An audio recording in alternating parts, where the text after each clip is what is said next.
नजर आएंगे। अगर हम बात करें एकनाथ शिंदे की, तो वो उस समय बीजेपी ने मजबूरी की वजह से उनको सीएम बना दिया। क्या एक बार फिर उन्हीं के नाम पर चुनाव लड़ा जाएगा? अब अगर ऐसा होता है तो भी जी हां, चुनाव आयोग ने कई राज्यों के चुनाव की तारीखों का ऐलान कर दिया है। उनमें एक राज्य महाराष्ट्र भी है, उनमें एक राज्य झारखंड भी है। उत्तर प्रदेश में जिन 10 सीटों पर उपचुनाव होने वाले हैं, उनमें से 9 सीट पर चुनाव का ऐलान किया गया है। और क्या वाकई चुनावों में इस बार फिर से राजनीतिक पार्टी के नेताओं के बीच में प्रतिस्पर्धा देखने को मिलेगी? लेकिन नजर जहां उत्तर प्रदेश पर है, तो वहीं देखने को मिलेगा कि झारखंड में क्या बीजेपी बड़ा करेगी और क्या वाकई महाराष्ट्र के अंदर भी हालात बदलते नजर आएंगे। लेकिन सबसे ज्यादा बड़ा सवाल ये खड़ा हो रहा है कि क्या हरियाणा जैसी हालत महाराष्ट्र में होने वाली है? क्या सीएम चेहरे को लेकर यहां पर भी लड़ाई है? और क्या वाकई कहीं यही लड़ाई बीजेपी के लिए नुकसान ना बन जाए? इसी मुद्दे पर आज हमारे साथ बातचीत करने के लिए मौजूद है हमारे खास सहयोगी सर अमन सर मौजूद है। सर बहुत बहुत स्वागत है इस प्रोग्राम में सर, सबसे पहले तो आपका। और देखिए, मैं थोड़ा सा अपने दर्शकों को महाराष्ट्र का एक बड़ा अपडेट जरूर दे देता हूं कि सीट कौन कौन किस पर चुनाव लड़ रहा है। महाराष्ट्र में विधानसभा की कुल 288 सीटें हैं और महाराष्ट्र में बीजेपी 158 पर चुनाव लड़ेगी। शिंदे की अगुवाई वाली शिवसेना को 70 सीटें मिलने की संभावना है। 90 सीटों पर सीट बंटवारा। एनसीपी गुट अजीत पवार को 50 सीटें दी जाएंगी। तो ये मोटा मोटा आंकड़ा मैंने अपने दर्शकों को बताया। आगे और भी मैं जानकारी दूंगा।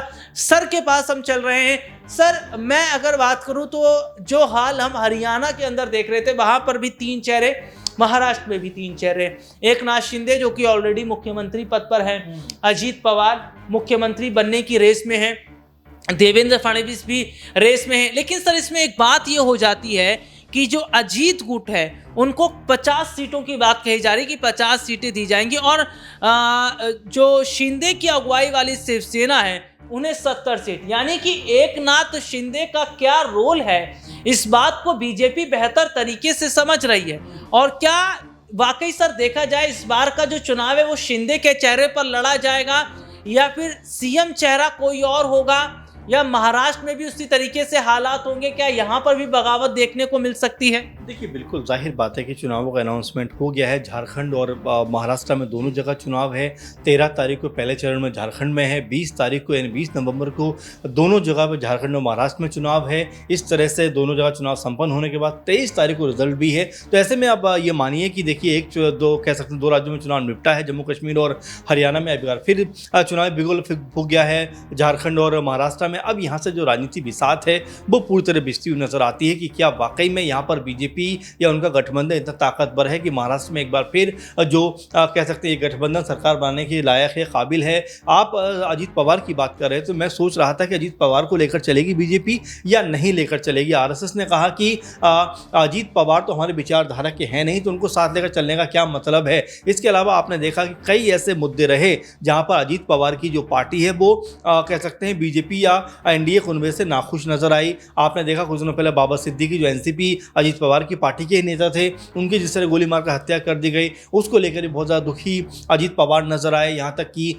छगन भुजबल हो या तमाम और नेता, उन्होंने अपनी सरकार के ऊपर कई तरह के गंभीर प्रश्न खड़े कर दिए कि सरकार कहीं ना कहीं सुरक्षा में चूक रही सरकार की, जिसकी वजह से ये कह सकते हैं हत्या हो गई। तो ऐसे में आप समझ सकते हैं आने वाले दिनों में जब राजनीति आका पारा जब चढ़ेगा बढ़ेगा, उसके बाद जिस तरह से आपने आंकड़ा पेश किया है कि 158 पे अगर बीजेपी लड़ती है, शिंदे कितनी सीटों पर लड़ रही है, शिंदे जी 90 सीटों पर आई थिंक संभावना है, वही 50 सीटों पर आई थिंक अजीत पवार की पार्टी को संभावना। लेकिन देखिए, अभी ये सिर्फ संभावना के लेवल पर, अभी हम ये नहीं कह सकते कि भाई इतनी ही सीटें होने वाली हैं, इतनी सीटें मिलने वाली हैं। अजीत पवार क्या वाकई में हर बार उप मुख्यमंत्री बनते रहेंगे? क्या देवेंद्र फडणवीस जो अभी उप मुख्यमंत्री, पहले मुख्यमंत्री थे बीजेपी के, क्या वो एक बार फिर उप मुख्यमंत्री बनेंगे? और क्या शिंदे के सर पर ही ताज सजाएगा? ये अपने आप में बड़ा प्रश्न बन जाता है। तो एक पद के लिए यहाँ पर भी जो संख्या है वो कम नहीं है। और देखिए, आपने जो हरियाणा का जिक्र किया, हरियाणा में तो कम से कम एक दल था, यानी सब बीजेपी के लोग थे।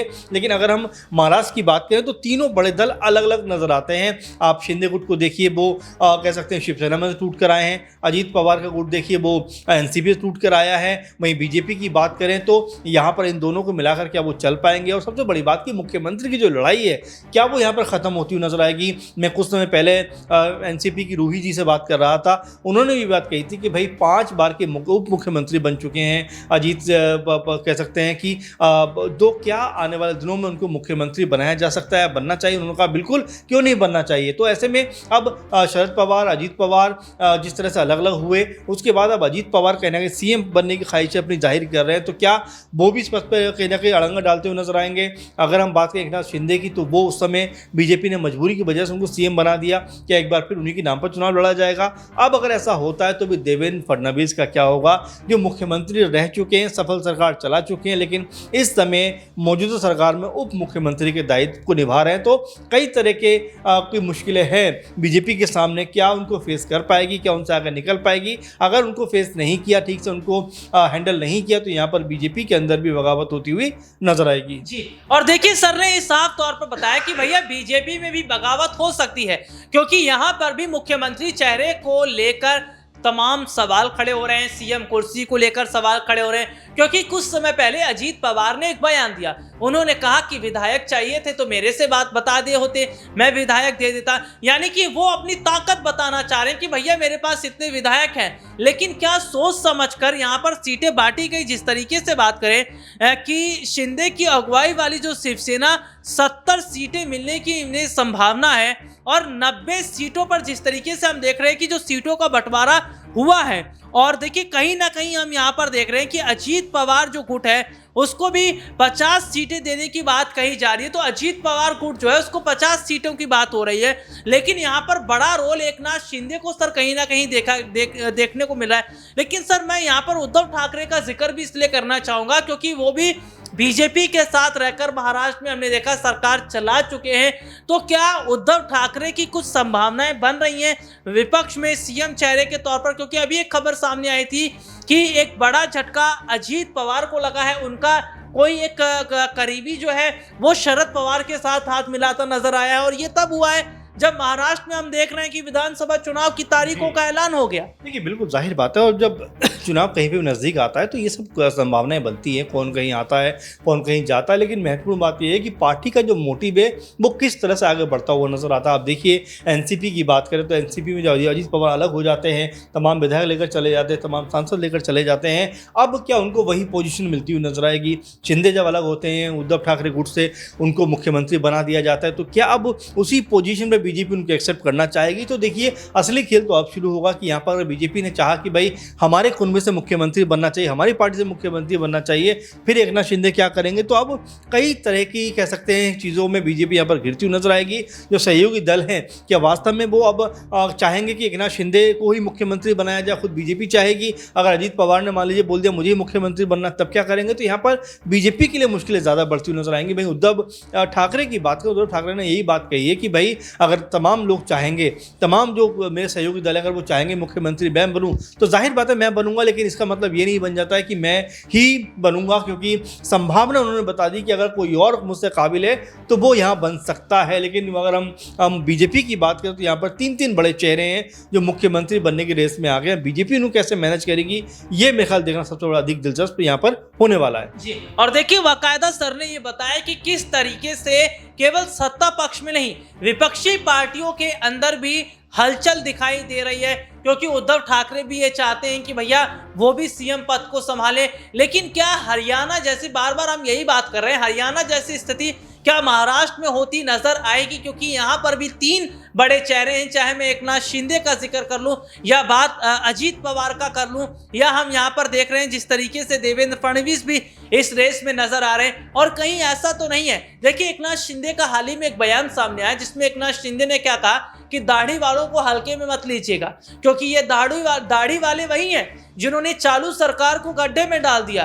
तो ये बात वो सीधे तौर पर विरोधियों को कह रहे थे, लेकिन कहीं ना कहीं एक तीर से 2 निशाना साध दिया। उन्होंने बीजेपी को भी ये बता दिया कि भैया हमारे पास ताकत कितनी है, बीजेपी ये बात जानती है, और हमारे विधायकों और हमारे साथ मिलकर इन्होंने सरकार बनाई है। तो ऐसे में कहीं ना कहीं ये माना जा रहा है कि क्या वाकई एक बड़ा रोल एकनाथ शिंदे का है, इसीलिए एकनाथ शिंदे को इतनी ज्यादा सीटें दी गई हैं। इस मुद्दे पर आपकी क्या राय है कमेंट करके जरूर बताएं। फिलहाल आज के इस प्रोग्राम में इतना ही, आपसे फिर दोबारा मुलाकात होगी, तब तक के लिए इजाजत दीजिए।